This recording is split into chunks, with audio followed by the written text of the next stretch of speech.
Bonsoir mesdames et messieurs, bienvenue au journal de 19h30 sur les antennes d'Horizon 3 Télévision. Au sommet de cette session de l'information, mesdames et messieurs, on s'ouvre sur le monde avec 3 titres à la une de ce journal. Violence et torture psychologique, la sonnette d'alarme est tirée au moment où le Cameroun se joint au reste de la communauté internationale ce 26 juin pour célébrer la journée internationale pour le soutien aux victimes, un phénomène qui touche particulièrement les femmes et les filles en grand nombre dans le pays. Dans ce 19h30, nous ferons un état des lieux sur cette situation. Présidentielle 2025, Issa Tiroma Bakari sur la ligne de départ. Le président du Front pour le salut national du Cameroun, en abrégé FSNC, déclare sa candidature pour la présidentielle d'octobre prochain, quelques jours seulement après sa démission du gouvernement. Les détails autour de cette actualité à retrouver au cours de cette session d'information et puis en sport. Zoom sur le 22e anniversaire de la disparition de l'international camerounais Marc-Vivien Foué. Le milieu de terrain camerounais est tombé les armes à la main. C'était un 26 juin 2003 au stade Gerland en France, lors des demi-finales de la Coupe des Confédérations de football. Son portrait ainsi que ses œuvres à retrouver au bas de cette session d'information. Mesdames et messieurs, c'est tout pour le sommet, le développement juste après cette légère transition.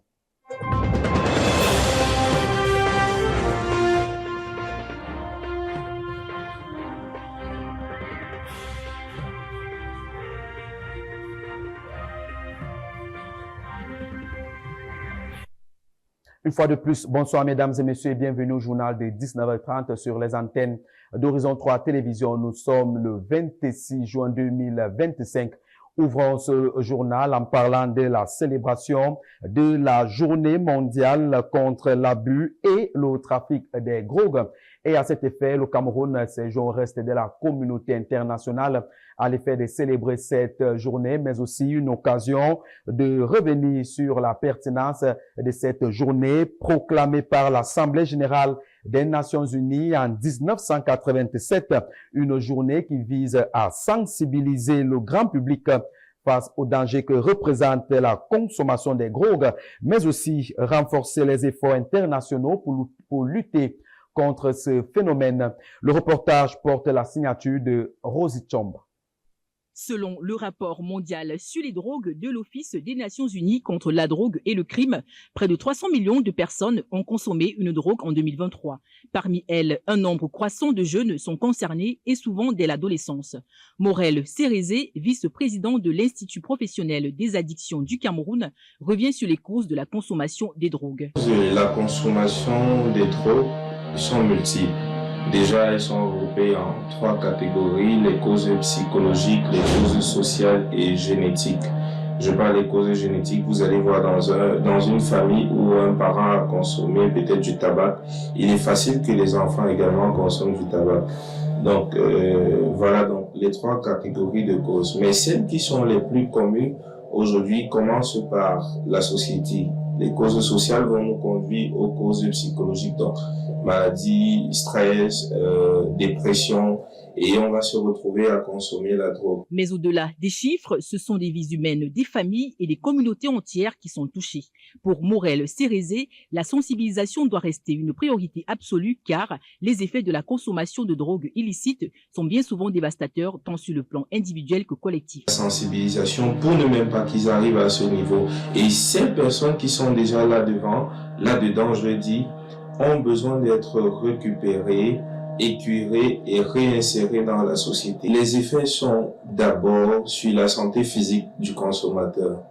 Vous allez voir les gars qui consomment à la longue, ils auront des troubles mentaux, des maladies mentales, ils vont parfois délirer, parfois ils vont souffrir des maladies respiratoires et cardiaques. Ces causes sont multiples. La journée internationale contre l'abus et le trafic de drogue ne doit pas être une simple date sur le calendrier. C'est un rappel puissant que derrière chaque statistique, il y a une personne, une histoire, une souffrance. Alors, lutter contre la drogue, c'est protéger, prévenir, soigner et surtout écouter. Et comme annoncé au sommet de ce journal, parlons à présent des violences et des tortures psychologiques à l'effet de la journée internationale dédiée qui se célèbre ce 26 juin 2025. Une occasion de faire l'état des lieux de ce phénomène qui touche 55% des femmes et des filles au Cameroun. Le point justement, c'est avec Henri-Michel Matip.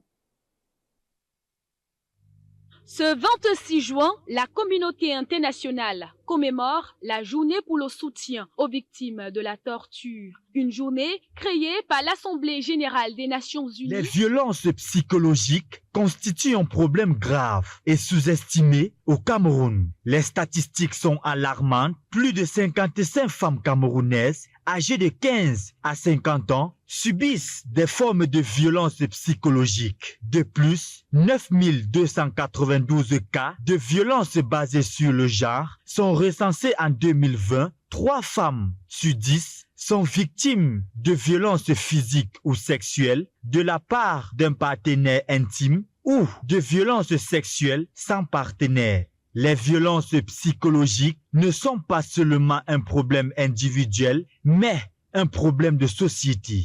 Les stéréotypes et les normes sociales contribuent à perturber ces violences. De ce fait, les conséquences liées aux violences psychologiques sont dévastatrices. Les victimes souffrent de traumatisme, de dépression, d'anxiété et de perte de confiance en elles-mêmes. Les violences psychologiques peuvent également entraîner des défaillances sur la santé physique telles que des troubles du sommeil et des problèmes digestifs. Pour pallier ce problème, il est nécessaire de mettre en place des programmes de sensibilisation et d'éducation. Les écoles et les universités doivent intégrer des cours sur les droits des femmes et les violences basées sur le genre. De plus, prendre des mesures concrètes pour lutter contre ce fléau et valoriser les droits des femmes et des filles. Agir pour créer un avenir meilleur pour un Cameroun prospère. C'est un fait dont on ne parle pratiquement jamais dans notre société. La torture psychologique existe bel et bien dans notre société et les victimes sont pour la plupart dans le silence total. Et à l'occasion donc de la célébration de la Journée internationale des tortures faites aux personnes célébrée ce 26 juin 2025, la rédaction centrale d'Horizon 3 s'intéresse aux conséquences psychologiques de ce mal connu, mais aussi préoccupant. Voyons tout cela dans ce reportage qui signe pour nous Brenda Sa.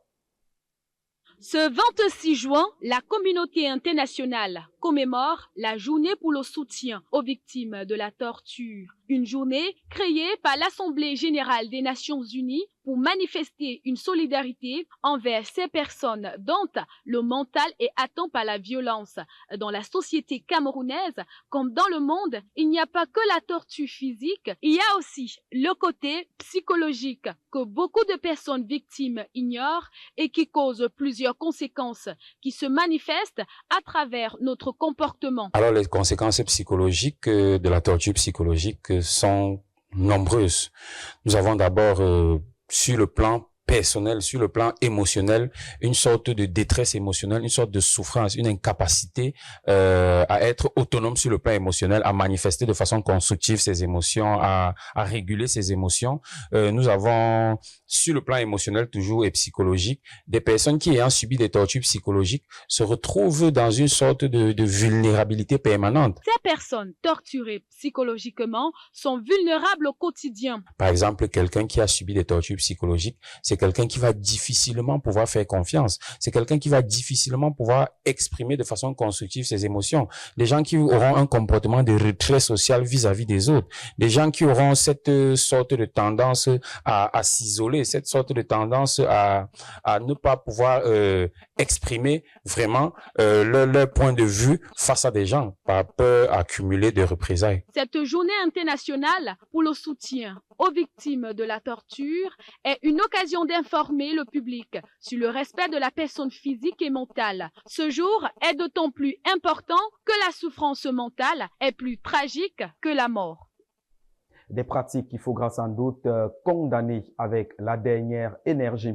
Parlons à présent dans cette session d'information d'éducation pour dire que ce 26 juin 2025 marque le coup d'envoi des journées d'études de la faculté des sciences juridiques et politiques de l'université de Garoua par le professeur Boubakari Oumarou, recteur de l'institution. Un rendez-vous scientifique de haute facture placé sous le thème le dialogue en droit public. Retour sur cette première journée avec notre correspondant à Garoua, Armel Mando. La salle des actes de l'université de Garoua est depuis ce 26 juin 2025 le théâtre d'échanges intenses autour du thème le dialogue en droit public. Ces journées d'études organisées par le département de droit public interne de la faculté des sciences juridiques et politiques de l'université de Garoua sous la coordination du doyen de la faculté et la supervision générale du professeur Boubakari Oumarou, recteur de l'institution, aborde la thématique du dialogue sous ses multiples facettes. De surmonter la crise par le moyen du dialogue. C'est le premier aspect et les sociétés humaines y parviennent plus ou moins bien. L'autre dimension de l'intervention renvoie à l'application du droit ainsi produit. Cette première journée est marquée par la présentation de thématiques allant de la notion fondamentale du dialogue à sa figure institutionnelle en passant par sa dimension normative. Les débats répartis en 3 panels sont d'une richesse remarquable. La diversité des perspectives apportées par les spécialistes contribue indubitablement à éclairer les multiples facettes de ce concept essentiel. Participer à des événements scientifiques et heuristiques tels que celui-ci, qui nous permet de pouvoir faire produire cette recherche qui va profiter aux générations futures. Pour le doyen de la FJP, l'organisation de cette toute première rencontre scientifique revêt un intérêt particulier. Elle représente une opportunité précieuse pour approfondir la réflexion sur des questions juridiques contemporaines. Ces premières journées donc ont permis aux intervenants des universités sœurs qui sont venues de l'université de Maroua, de l'université de Ngaoundéré et de l'université de Bertois. Donc on peut dire que c'est une activité scientifique d'envergure nationale. Les discussions se poursuivent le 27 juin avec 8 autres thèmes qui seront débattus au cours de 2 panels. Cette journée est aussi l'occasion de présenter au public les prix remportés par la faculté des sciences juridiques et politiques au récent concours OADA Yaoundé 2, la première édition des journées d'études de la FJP de Garoua ambitionne non seulement de faire avancer la réflexion scientifique sur un thème d'une actualité brûlante, mais également de renforcer les liens entre les acteurs du droit. Et si on parlait politique à présent dans ce journal, comme annoncé au sommaire, mesdames et messieurs, avec la présidentielle 2025, Issa Tiroma Bakari est candidat passé à la tête de 3 départements ministériels. Issa Tiroma Bakari est annoncé aux élections présidentielles d'octobre prochain. Le président du Front pour le salut national du Cameroun, en abrégé FSNC, déclare sa candidature pour la présidentielle d'octobre prochain, quelques jours seulement après sa démission du gouvernement. Et suite à ce départ manifestement spectaculaire qui suscite déjà des débats et curiosités au sein de l'opinion publique qui est pressée de connaître la suite, David Roger Bala nous en dit plus dans ce reportage. Après sa démission de l'équipe gouvernementale de Joseph Diongouté I, Issa Tiroma Bakari déclare à travers une lettre de 24 pages, adressée aux Camerounais le 25 juin dernier, sa candidature à l'élection présidentielle à venir. L'ancien ministre de la Communication, par ailleurs porte-parole du gouvernement, dit qu'il s'est fièrement arrogé, est plus que jamais déterminé à mettre fin à ce système qu'il qualifie désormais de très austère. Lui qui fut, jadis, fidèle allié du chef de l'État, ce qui du reste lui a conféré le titre de griot du gouvernement par une certaine opinion. À peine 24 heures seulement de son départ du sérail et de sa rupture d'avec l'homme du 6 novembre, l'ex-ministre de l'Emploi et de la Formation professionnelle fait évocation dans sa lettre des multiples dysfonctionnements d'un système auquel il a appartenu avec détermination et dévotion pendant de longues années. Il propose d'ailleurs, à la suite de certains candidats, le fédéralisme comme meilleure forme de gouvernance. Outre les deux ministères susmentionnés, il est important de rappeler que Issa Chiroma Bakari a également officié comme ministre des Transports du 27 novembre 1992 au 19 septembre 1996. Au-delà de ses ambitions, somme toute légitimes, il reste néanmoins des questionnements de certains observateurs après ce revirement plutôt spectaculaire. Pourquoi seulement en ce moment, après tant d'années de collaboration teintées de louanges démesurées, à peine voilées à Paul Biya, que retient-on de son bilan? Que peut-il apporter aux Camerounais? N'est-il pas une fois encore dans un jeu de rôle, dans un paysage et un contexte politique où chaque candidat veut s'assurer une survie politique au lendemain de ce scrutin où tout est possible, où tout peut arriver? Parlons sport à présent dans ce journal 26 juin 2003, 26 juin 2025, 22 ans déjà que Marc-Vivien Foé tombait les armes à la main sur la pelouse du stade Gerland en France dans le cadre des demi-finales de la Coupe des Confédérations. 22 ans après, Carnel Nguepi dresse le portrait de l'homme.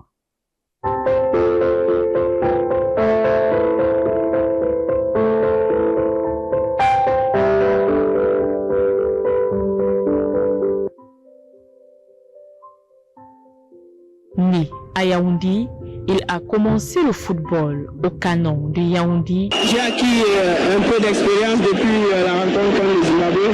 Je crois que aujourd'hui là c'est un exemple pour moi et j'apprends à barrer, c'est tout. Exactement mon travail. Pour moi c'est une affirmation correcte puisque je le prends à la culotte là.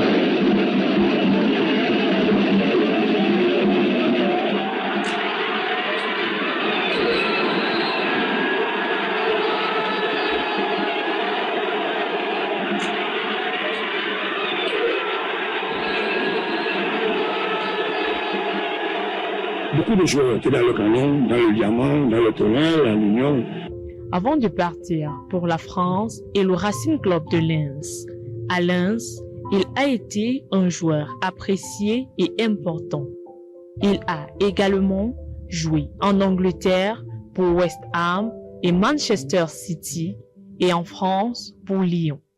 Il a été un pilier de l'équipe nationale camerounaise des Lions indomptables, participant à plusieurs Coupes d'Afrique des Nations et à la Coupe du Monde 1984. Il était connu pour son physique imposant et son engagement sur le terrain. Il était un milieu de terrain travailleur et généreux. En dehors du terrain, il était décrit comme une personne simple, discrète, attachante et toujours prête à aider les autres. Parce que je pense que je fais toujours le maximum pour me donner à fond, pour essayer de faire la différence par rapport à mon poste qui est un poste très délicat et vraiment très ingrat. Donc, je fais toujours le maximum pour essayer de me découvrir et pourquoi pas donner une ambition un peu plus positive pour le groupe, dans la mesure où je suis quand même quelqu'un de très représentatif le plus souvent dans les groupes où je me retrouve.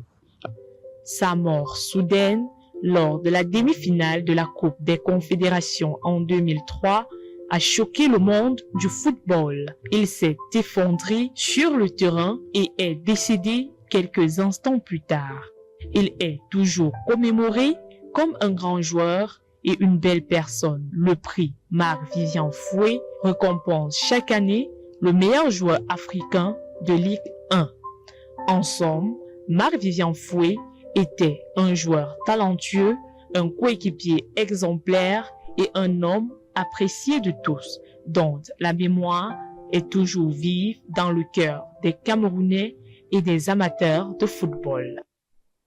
22 ans après son décès tragique, l'héritage de Marc-Vivien Foué sombre dans la décrépitude alors que sa famille se déchire pour son héritage. Son investissement se meurt.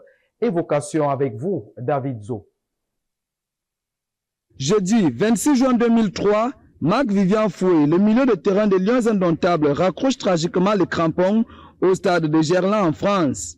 Une image bouleversante qui reste gravée dans la mémoire des Camerounais. À l'époque, on l'appelait le cheval parce que quand il courait, faisait bouger le sol. C'était un joueur exceptionnel, c'était un athlète international de haut niveau. Maintenant, ce mois de juin, je pense que j'ai regardé ce match à la maison. Ça nous a fait mal parce que ce monsieur est parti en défendant les couleurs du Cameroun. Il défendait le vert ou jaune. Et tout le monde entier a vécu cette scène. Ça a été très difficile pour nous. 22 ans après son départ tragique, les chantiers qu'il a entamés n'évoluent toujours pas. Au contraire, ils sombrent tous dans une décrépitude totale. Il a laissé beaucoup d'infrastructures dans tout le territoire national. Malheureusement, je ne sais pas si ces infrastructures ont été entretenues par ses proches ou par les gens à qui il avait laissé ces infrastructures, notamment au niveau de Nkomo, si c'est l'infrastructure que je connais. Je ne sais pas si ces infrastructures étaient entretenues. Son absence dans le milieu du terrain des Lions Indomptables du Cameroun reste difficile à combler. D'une génération qui a de nouveau fait hisser très haut le drapeau du football camerounais, la génération 2000 et 2002. Donc l'arrivée d'un garçon comme Baleba est vécu un peu comme les Indiens parlent du karma, du recyclage. Donc on a l'impression que Marco est revenu. Marc-Vivien Foué, le lion indomptable, reste présent dans l'esprit des Camerounais, bien que mort depuis une bonne vingtaine d'années. Vivement que son âme repose en paix. Et c'est avec cette information en sport que nous mettons un terme à ce journal. Mesdames et messieurs, de votre attention, merci. Je vous laisse en compagnie de Bekrandika dans le cadre de Horizon Soir. Retrouvez Jordan Doucefomoko dès demain dans le cadre de l'édition du 19h30 du week-end.